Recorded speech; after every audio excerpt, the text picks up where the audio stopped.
টাকনা নিচে প্যান্ট পরলে তোমাদের 1 নম্বর ক্ষতি হবে, যৌবন শক্তি ঘাটতি করি। বিজ্ঞান বলেছে ওখানে বাতাস লাগতে দেন। এই যে বাংলাদেশে যে রাস্তা দিয়ে আসা যায় না, খালি হারবালের পোস্টার রয়েছে, এই পোস্টারে এই হারবালের অফিসে যায় কারা? না না, আমাদের বাসা বুড়ো মানুষকে গোড়া দেখবেন।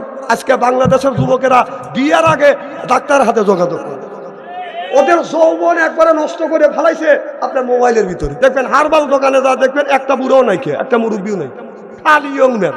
18 বছর বয়স। কেন তুই ঘুরিস কে? এমনি বিয়ে করছিস কেন? বিয়ের আগে ডাক্তার হাতে যোগাযোগ করতেছে, আছে কি নাই? না না চেক করবে গেছে, ও তো করছে, ও চিন্তা করতেছে আমার কয় না কে না চেক তো করছে।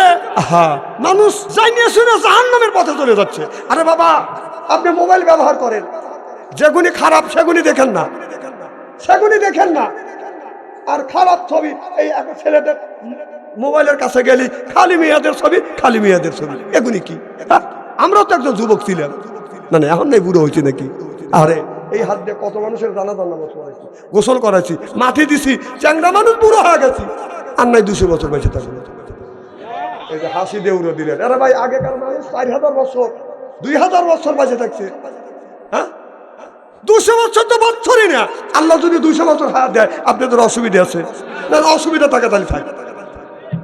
আমি এখনই জানি তো, এখনই মাস্টার হয়েছি। কাকি আর কোকিল হায়া ডাকবে কুকুর, লাপিত কি আর রাজা সেজে দেশ চালাইতে পারে, নারী কি আর পুরুষ সেজে যদি করে দাবি। আপনার 4টা জিনিস থাকে বাকি আমি ভালো করেই জানি।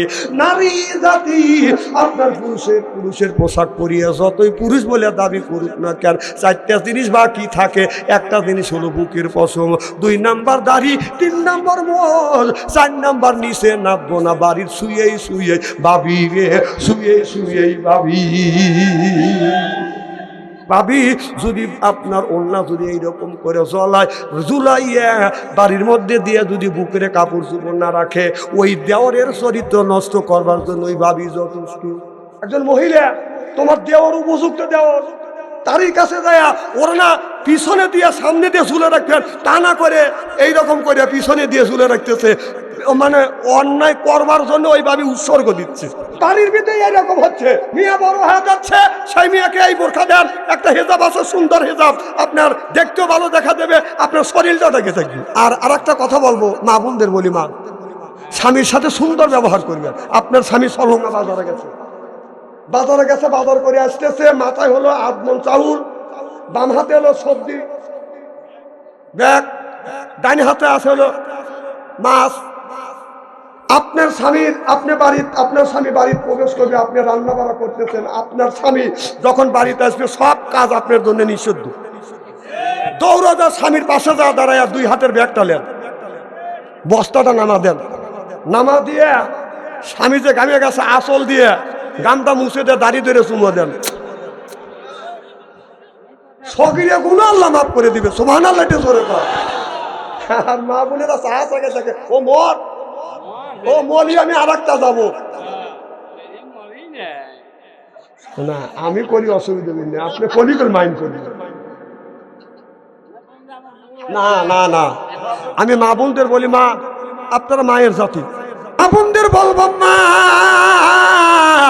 আমার স্বামীর সাথে সুন্দর ব্যবহার করবেন। এরপরে স্বামী যখন আপনার আসবে, স্বামী যখন ওযু দিতে যাবে, আপনি একটু পানি ভরিয়ে দেন, স্বামীকে ওযু দেওয়া দেন। মা ফাতেমা রাদিয়াল্লাহু তাআলা আনহা, আমার নবী যখন স্বামী যখন আসছে, আলী যখন আসছে, মা ফাতেমা যাইয়া ডান হাত দিয়ে স্বামীর বাম হাত ধরিয়া মুখের দিকে তাকাইয়া মুচকি হাসি দিছে।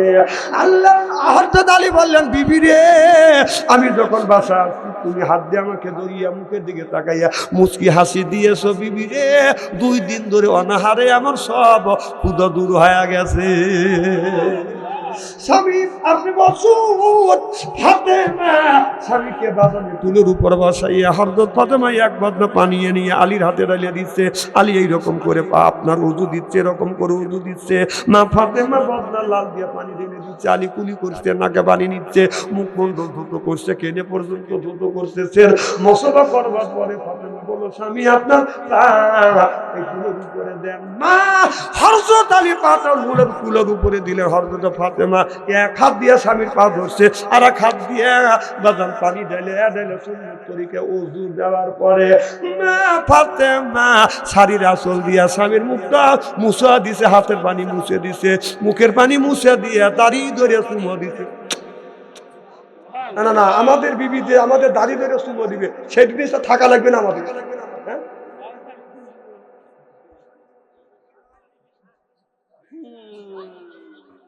আমার ভাইয়ের আমার মা বোনদের বলবো, মা স্বামী যখন নামাজে যাবে আপনি ওযুর পানি আগে দিবেন, কি বল টিপে দিবেন, এরপরে একটা গামছা আনবেন, স্বামী হাতটা মুছেন, আপনি নাই মুছো দিলেন, স্বামী দেখে যদি ঘৃণা করে নাই দিলেন। আমার কথা কি বুঝতে চান নাকি? অনেক মহিলা আছে যে স্বামী একটু কালো নিতে দিবে ঘৃণা করবে। আমাদেরও বউ আছে, তাদের কাছে একটা করে দিছি। হঠাৎ করে কেউ যদি আমাদের বিবির কাছে যদি রিং দেয়, এক ফার্স্টে কোনো রকমের সালাম নাই, অন্য লোক যদি রিং দেয়, কে যখন এইরকম দারোগার মতো পায়া উঠবে, কে তুই, আপনি তো আপনি না, কে তুই, ও কাটিয়ে দিয়ে সুমার ভেবে রে বাবা কি দারোগা রে। আর মিষ্টি মিষ্টি করে কথা বলি তো আবার তো মিস কল রিং দিয়ে তোমার সাথে কথা বলবে। স্বামী যখন মসজিদে যাবে আপনি জামাটা এনে দেন, জামা স্বামী গায়ে দিয়ে যাবে, নামাজ পড়ে আসবে, স্বামী জামাতে নামাজ পড়ে যে সওয়াব পাবেন আপনি স্বামীর আগে জমিনে করছেন, পুরো সওয়াব আল্লাহ আপনার আমলনামায় লিখে দিবে। মা আপনাদের তো ঈদের নামাজ নাই, আপনার স্বামী ঈদগাহ ময়দানে নামাজ পড়তে যাবে, স্বামীকে যায় সুন্দর করে সাবান দিয়ে আপনি গোসল দেওয়াইবেন, এরপরে চোখে একটু কাজল দিয়ে দিবেন, এরপরে আতর দেওয়াইয়া স্বামীর কপালে চুমো দিয়া স্বামীকে আপনি ঈদগাহ ময়দানে পাঠিয়ে দিবেন। স্বামী ঈদগাহ ময়দানে নামাজ পড়িয়া যত সওয়াব পাবে সব সওয়াব সমান সমান সওয়াব আল্লাহ নারীর আমলনামায় লিখে দিবে। আল্লাহু আকবার। স্বামী জুমার দিন আজান দিয়ে জুমার দিন নামাজ পড়বে, আপনি স্বামীর জন্য অপেক্ষা করবেন, স্বামী আমি আপনার জন্য অপেক্ষা করছি, হুজুর আজান দিচ্ছে আসুন তাড়াতাড়ি আসুন, আমি পানি তুলে রাখছি তাড়াতাড়ি গোসল দেওয়ার। আপনি হাতে বাঁধে থাকে আপনার সাথে বসে থাকা স্বামীকে সুন্দর করে সাবান দিয়া গোসল দেয়া স্বামীর হাত ধরে বলতেছেন তাড়াতাড়ি পাঞ্জাবি গায়ে দেন, সময় নাই, স্বামী পাঞ্জাবি গায়ে দিলেন, এরপরে একটু চুমো দিলেন, আতর দেওয়া দিলেন, স্বামীর কপালে চুমো দিলেন, স্বামী আপনার জামাতে নামাজ পড়ে সেই সওয়াব পাবে আল্লাহ স্বামীর স্ত্রীর আমলনামায় স্বামীর সমান সমান সওয়াব দিয়ে দিবে। কে স্বামী নামাজ পড়বে ওদের লুঙ্গি করে খুঁজেলে গামছা আনতে গামছা নিয়ে এসো,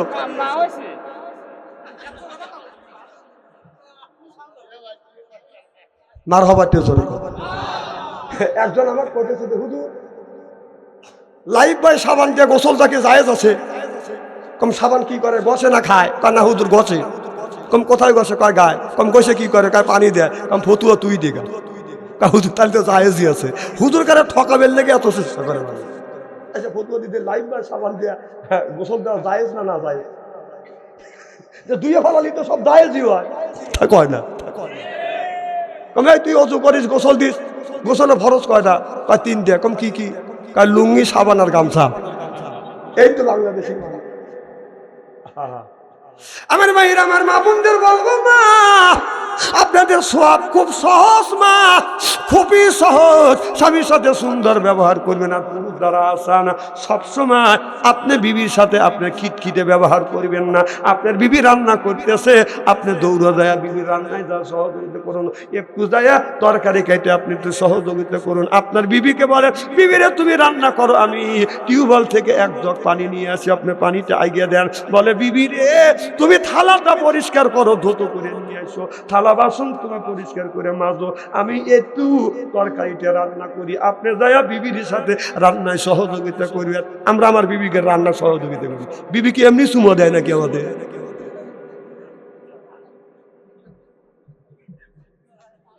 এটা কোন রসুলের সুন্নাত, সুবহানাল্লাহ তে জোরে কর।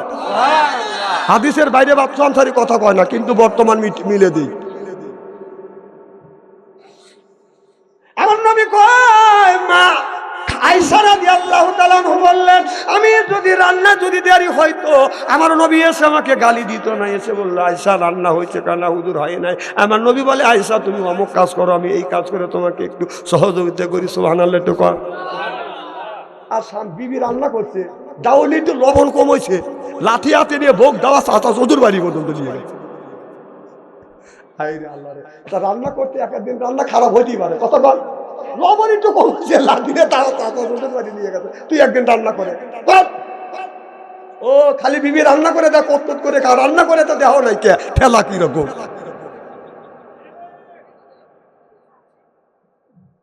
মা বোনেরা শুনে বলবেন এত সুন্দর সোনান বলবি কোনে আসিল হুজুর ভালো করে কর। না আমি মা বোনদের পক্ষে আসি, তো আমি মার কাছে জন্ম নিচ্ছি, এখন তো ঠিক কবি তুমি আমার ভাইরা মা ও আমার বন্ধুগণ, আমার ভাইরা আমার, বিবিদের সাথে সুন্দর ব্যবহার করবেন, বিবিকে সবসময় মারবেন না। আপনি হঠাৎ করে বিবি একটা কাজে ভুল হয়েছে তাই কি বিবিকে আপনি মারবেন? কারণ আপনার বিবি আপনার 50 মাইল দূর থেকে বাদান চলে আসছে, আপনাকে জীবনে দেখে নাই, আপনাকে একটা দিনও দেখে নাই। মা বাবা বিয়ে দিছে, মা বাবা ছাড়ছে, গ্রাম ছাড়ছে, তিনটে কথা কবুল বলি আপনার সাথে ঘর সংসার করতেছে। আর সেই বিবিকে কোন বিবেকে কোন জ্ঞানে আপনি খালি মারেন? আপনার আল্লাহ নবী বললেন যারা বউ মারবে, এই হাত দিয়ে যারা বউ মারবে তাদের হাতের মোনাজাত দান খয়রাত আল্লাহর দরবারে কবুল হবে না, হইতে পারে না, হওয়া সম্ভব না। যারা বউ মারবে, যারা বউ মারছেন তাদের হাতের মোনাজাত কে চোখ বড় বড় করছো কে? ও বউ মারছে, কি বড় বড় চোখ করছে? বউ মারা হারাম। মা বোনেরা শুনে বলতেছে এত সুন্দর সোনার মরবি কোনে আছিল, কিন্তু ভালো করে বুঝো না। না এগুলি তো হাদিসের বাইরে কথা বলতেছি আমি, কি উঠবে হাদিসের কথা না। আমি বর্তমান তো না না বউ মারবেন কেন? কেন মারবেন? ও লরম পাও, তুমি একটা খায়া দেখো। না না অতিরিক্ত আগুলি যদি খুব রাগ হয় দৌড়ে দেয়, লাঠি একটা হাতে কলা গাছে বাড়ি দেয়। বউ মারার কলা গাছ মারে এক, বউ কি মারার জায়গা আছে? না না বউ কোন থেকে মারবে? টেনে ফেলে বোঝেন না, এতক্ষণ পরে ইস্তেরি করে করে আসছি, এখন বলতেছে মারাই যাবে না। হ্যার বোর কাছে জিজ্ঞেস করলে কবে যে পিঠের চামড়া এখনো পিঠে ইরির করতেছে। আমি আপনাদের অনুরোধ করে বলবো বাজান 5 ওয়াক্ত নামাজ পড়েন। ও বাজান আপনি নামাজ পড়লে হবে না, আপনার ছেলের বয়স হলো 18 বছর, আপনার 18 বছরের ছেলে কেন নামাজে গেলে না? আপনি নামাজ পড়তে যাবেন, 18 বছরের ছেলেকে বলবেন বেটা তুমি নামাজে চলো। আপনার ছেলের বয়স হলো 18 বছর, 18 বছরের মধ্যে 18 দিনও বাজান ফজরের নামাজ পড়ে নাই। 18 বছর বয়স, 18 দিনও ফজরের নামাজ পড়ে নাই, অথচ বাপ কিন্তু হজ করে আসছে, আবার হজ করার জন্য বাবা টাকা জমা দিচ্ছে। বাবা ওই যে ছেলে আপনার 9টার সময় ঘরের মধ্যে ঢুকছে, ফেসবুকের মধ্যে ঢুকছে, 3:30 পর্যন্ত দেখতেছে, এরপরে ছেলেটা বাদান 9:30 যখন বাচ্চা মোবাইল ফোন থুয়ে বাদান ঘুম আসছে, বাবা ঘুম থেকে উঠিয়ে আস্তে করে বাদান ওষুধ দিচ্ছে, কাশিও দেয় না, ছেলের ঘুম নষ্ট হয়ে যাবে। কথা কি বাদান বুঝতেছেন? বাড়ির থেকে বের হয়ে আসিয়া আপনার বাড়ি মুখের দিকে মুখ দিয়ে আসসালাতু খায়রুন মিনান নাওম। উচিত ছিল ও ঘর থেকে বের হয়ে ওযু দিয়ে ছেলের ঘরে দরজার কাছে যা বলবে আসসালাতু খায়রুন মিনান নাওম, ঘুম হইতে নামাজ বাবু, বাবা তাড়াতাড়ি ওঠো চলো ফজরের নামাজ পড়তে যাই। বাবা বাড়ির মধ্যে কয় না, কারণ ছেলের ঘুম ভাঙবে, আপনার পুত্রবধূর ঘুম ভাঙবে, বড় ঘুম নষ্ট হয়ে যাবে। ও আইসে আপনার আমার ঘরের আপনার বাড়ির পাশ দিয়ে যা আসসালাতু খায়রুন নাওম, ও দাওয়াবে বাজা যা তোর বাচ্চাকে কর, তুই ওখানে বাদ দেয়া আমারই বাড়ির সামনে ঘরের পিছনে মুখ নাই তো নও নও করতেছে। কথা কন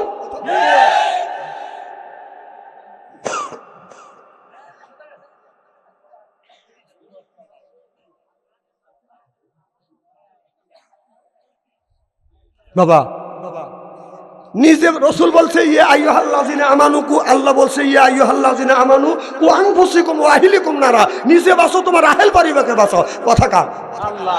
আজকে নিজেও বাঁচলাম না, আহেল পরিবারকে বাঁচাতে পারলাম না। আজকে আমার ছেলে প্রেম করতে করতে প্রেমের ছেলে, একটা লোকের মেয়ে রাজশাহী ভার্সিটিতে পড়ে, কথা কি বুঝতেছেন নাকি? রাজশাহী ভার্সিটি পরে তো এই মিয়ার বাবা ছেলে মেয়ে একটা রাজশাহী ভার্সিটি দিয়েছে, হাসপাতালে গল্প করতেছে, মানুষকে শুনাইতেছে যে আমার মেয়ে রাজশাহী ভার্সিটি পড়ে। তো ওখানে আসে ছেলের বাবা, কে রে? আমার ছেলে 3 বছর ধরে ভার্সিটি করে, গ্রামের কেউ জানে না, আর 1.5 দিন ধরে 6 মাসও হলো না এই গল্প করতেছে। ছেলের বাবা বলতেছে তোর মেয়ে রাজশাহী ভার্সিটি পড়ে, এটা কি স্টলে এসে অনেকজন দেখকে আমার ছেলেও তো এই ভার্সিটি পড়ে, আমি তো গল্প করছি রে। ছেলের বাবার গল্প হচ্ছে না। মিয়ার বাবা চিন্তা করতে বেটা গল্প করে না ভাই একদম। মিয়ার বাবা বলতে শোনেন, এলাকার অনেকেরই মেয়ে আছে, সবাই কিন্তু ভার্সিটি পড়াইতে পারে না, ঠেলা আছে। আমার মেয়ে রাজশাহী ভার্সিটি পড়ে, মাসে লাগে 10,000 টাকা।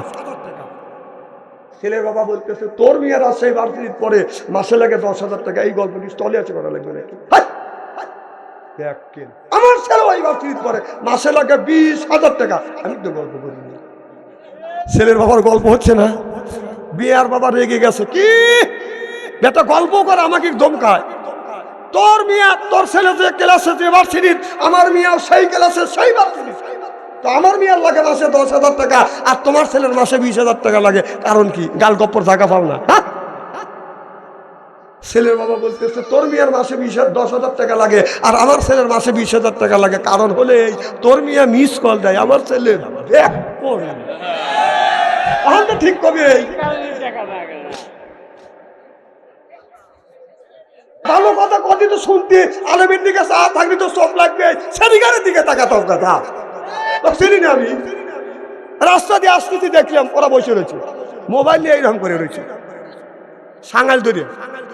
একজন 3 হাত থাকে, একজন 4 হাত থাকে, একজন 6 হাত থাকে, কেউ কারোর দিকে তাকাতে না, খালি দেখে যেতেছে কি করতেছে।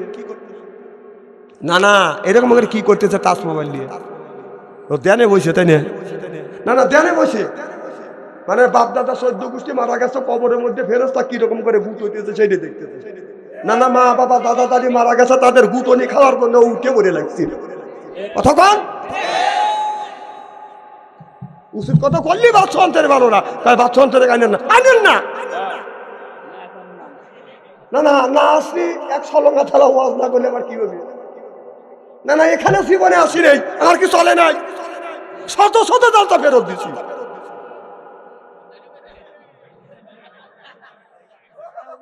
মনে রাগ করতেছেন মনে, তাই না? না না ভাই, রাগ করেন, আমি আপনাদের এলাকার ছেলে। আরে ভাই, আমি বলবো না সেই টাকাটা নিয়ে আসবে, ওরাই তো হক কথা বলবে নাকি? অত সস্তা না, হক কথা বলা ঠেলা আছে, জেলখানা লাগে, জরিমানা দেওয়া লাগে, টাকা খাওয়া লাগে।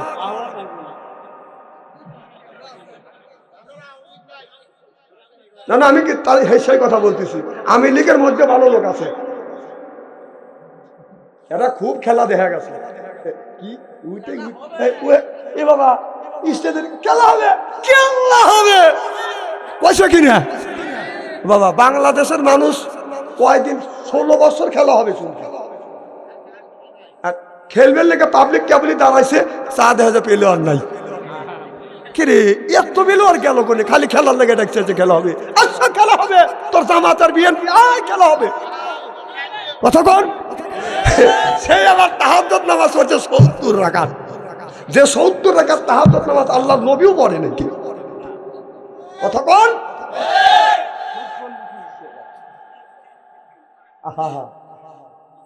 আবার বলাইছে দাড়ি কেটে বলাইছে, কতক্ষণ? আরে দরেশ বাবা, তোর যে সুন্দর দাঁড়িয়ে, তুই কোন জ্ঞানে কোন বিবেকে কাটলি? কোন বিবেকে কাটলি?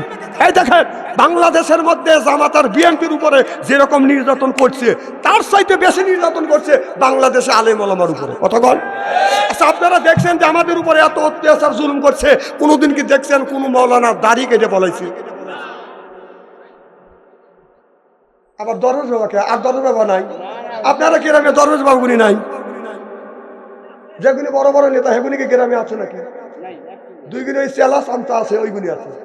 আর হ্যাঁ, এগুলি চামচা থাকাই স্বাভাবিক। হ্যাঁ, আবার হ্যাঁ, হাতের উপরে গরম, এদের উপরে গরম করবেন কে? হ্যাঁ, গ্রাম আছে। শোনেন কথা কবেন দেখ, না না, ওয়াজ করতেছি, আওয়াজ করতেছি, এগুলি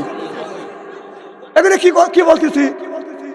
কারণ আল্লাহর এই দাড়ির কার হুকুম? আল্লাহ রাসূলের হুকুম। আল্লাহ রাসূল বলছে দাড়ি রাখো, দাড়ি রাখা সুন্নাত, সেই অত সুন্দর দাড়ি কেটে বলেছে, এটা ওয়াজ না। বোঝে না, সোজা না ফস করে এক কথা কয়। দাড়ি রাখা তো রসুলের সুন্নাত, তো আমি সেই কথা বলতেছি, এখানে ওয়াজ না আওয়াজ না। তাহলে তোমার এত সুন্দর দাড়ি, তুমি কোন গানে দাড়ি কাটলে কতক্ষণ? দাড়ি রাখা কি সুন্নাত, রাসূলের সুন্নাত, সেই দাড়ি তুমি কাটছো, তাহলে বোঝা গেল রসুলের প্রেম তোমার ভিতরে রেখে কতক্ষণ। এটা ওয়াজ না, এগুলো আওয়াজ। দাড়ি রাখে এদিক থাকান, না না ক্যামেরা এদিক ধরা লাগবে না, তোমাকে ক্যামেরা তুলে নিয়ে যাবো না। পাম দিতেছে কি শোনেন, যাদের মুখে দাড়ি ছিল, আমার কথা কি বুঝতেছেন? ওই সময় যাদের মুখে দাড়ি ছিল তারা দাড়ি কেটে মাখুন্দ সাজছে, যাদের মুখে দাড়ি ছিল না এখন তারা ফাঁকে যায় দাড়ি রেখে দরবে চাচ্ছে। ওয়াজ ছাড়া ওয়াজের বাইরে গেছি নাকি আমি? কথা, আমার কথা বোঝার মতো জ্ঞান হইতে হবে। কোরআন হাদিস বাস্তবের সাথে মিল করে কথা বলা লাগবে, কারণ এটা অন্যায়, এটা করা যাবে না, এটা ন্যায়, এটা করতে হবে। ন্যায়ের পক্ষে কথা বলতে গেলে কারোর গায়ে লাগতেই পারে। তো আমার ভাইরা, আমার মুসলমান ভাইরা, আল্লাহর হাবিবের পেয়াম্মাদেরা ভালো করে লক্ষ্য করে শুনুন। আপনি যদি দাড়ি রাখিয়া যদি মৃত্যুবরণ করতে পারেন, কিয়ামতের ময়দানে যদি দাড়ি রেখে মৃত্যুবরণ করতে পারেন, আপনার হাদিস শরীফের মধ্যে দেখছি মন কানে কি ফেরেশতা যা দেখবে, মুখে দাড়ি আল্লাহর কাছে দরখাস্ত করবে, আল্লাহ যেই মানুষটা কবরের মধ্যে শুয়ে আছে রাসূলের সুন্নাত নিয়ে আসছে, আল্লাহ ওই লোকটাকে কেমন করে আযাব দেয়। আল্লাহ বলে ফেরেশতা উঠে আয়, আমার যেই বান্দা মুখে দাড়ি নিয়ে নবীর সুন্নাত নিয়ে আমার বন্ধুর দাড়ি নিয়ে কবরের মধ্যে আসছে, আমি আল্লাহ ওর কবরের গোনা আযাব মাফ করে দিলে। না না, এটা ওয়াজ না। আর সেই দাড়ি কাটবে আর সেটা পাওয়া যাবে না, ভাই ওয়াজ না, বোঝা লাগে না। না না বোঝে না, উনি বোঝে জায়গায় ইস্তেরি করে বুঝু।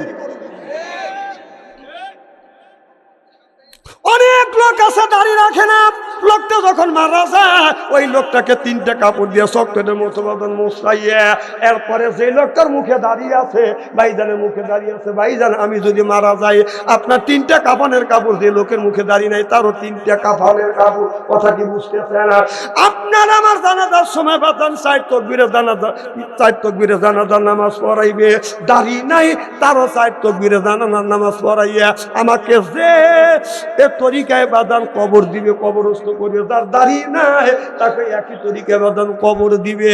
ফেরেশতারা কবরের মধ্যে যাইয়া কাফনের কাপড় মোর খুলিয়া আল্লাহর কাছে দরখাস্ত করবে, বলে আল্লাহ মুসলমানের লেবাস ধরে ইহুদি তোমার কবরের মধ্যে। আল্লাহ কয় কি রে ফেরেশতা? বলে আল্লাহ মুসলমানকে 3টা কাপড় দিয়ে মুসা সুন্দর করে আদব করিয়ে আদবের সাথে কবরের মধ্যে কবরস্থ করে, কারণ তার মুখে থাকে দাড়ি, আর যেই লোকটার মুখে দাড়ি নাই সে মুসলমানের কায়দা কবরের মধ্যে ইহুদির লেবাস ধরে, মুসলমানের লেবাস ধরে ইহুদি কবরের মধ্যে। আল্লাহ কয় ও অন্ধকার ফেরেশতা, কানা ফেরেশতাকে বলবে হাতে যা আছে লিয়া যাইয়া শুরু করো। না না এতক্ষণ ওয়াজ করলাম না, এ কথা বলি ওয়াজ করেন হুজুর? দাড়ি রাখার কথা কইছি, উনি ওই দল একটু সমর্থন করছে, বাবা দাড়ি কাটছে, এখন উনির গায়ে লাগতেছে। না না সব কিছু বোঝে, খাবারের সময় কালা ভাত এটা খাওয়া যাবে না, এটা ফেলে দিয়ে খায়, এখনই বোঝে, আর আমার ওয়াজ বোঝে না। এখন তো ঠিক কবেলি